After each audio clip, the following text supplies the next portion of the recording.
చాలా మందికి తెలియదండి, గుడికి వెళ్లి స్వామివారి దర్శనమయ్యాక చివరిలో మనము కూర్చుంటాము. అసలు ఎందుకు కూర్చుంటాము మరియు కూర్చొని ఏమి చేయాలి? చాలా మంది ఈ యొక్క తప్పు కూడా చేస్తున్నారండి. స్వామివారి దర్శనమయ్యాక అసలు గుడిలో కూర్చోకుండానే వెళ్ళిపోతున్నారు. అలా వెళ్ళిపోతే అస్సలు మీకు ఫలితం అనేటటువంటిది ఉండదు అనే చెప్పాలి. చూడండి, కూర్చొని ఏమి చేయాలి, అసలు ఎందుకు కూర్చుంటాము అది కూడా తెలుసుకోండి. చూడండి, ఎందుకు కూర్చుంటాము అని అంటే ప్రశాంతత కోసము.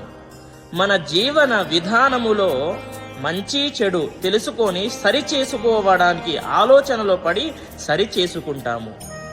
మరి కూర్చొని ఏమి చేయాలి అని అంటే, సపోజ్ ఎగ్జాంపుల్ మీరు శివాలయానికి వెళ్ళారనుకోండి, అక్కడ ఓం నమ శివాయ అనేటటువంటి మంత్రాన్ని మీ టైంని బట్టి 11 సార్లు లేదా 108 సార్లు కళ్ళు మూసుకొని ధ్యానము చేయాలి.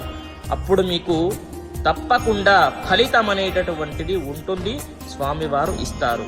స్వస్తి ప్రతి ఒక్కరికి కూడా తెలియజేయండి. స్వస్తి, సర్వే జనాః సుఖినో భవంతు.